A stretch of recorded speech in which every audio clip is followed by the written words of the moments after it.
ఆంధ్రప్రదేశ్ అనే అన్నపూర్ణని అడుక్కు తినే విధంగా సొంత ప్రయోజనాల కోసం రాష్ట్ర ఆస్తులు తాకట్టు పెట్టి ఉద్యోగులకు కనీసం జీతాలు కూడా ఇవ్వలేని పరిస్థితిని మనం చూసాం.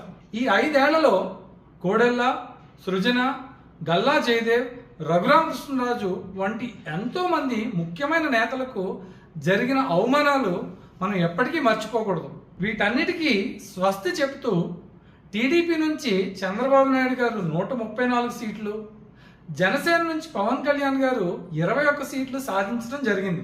ఇది మన రాష్ట్రానికి కొత్త ఊపిరి పోసేలా యావత్ ప్రజానికం ఎంతో ఆశగా ఎదురు చూస్తున్న సమయం రానే వచ్చింది. ఇది ప్రజా తీర్పు. ఈ గెలుపు ఏ ఒక్కరిది కాదు.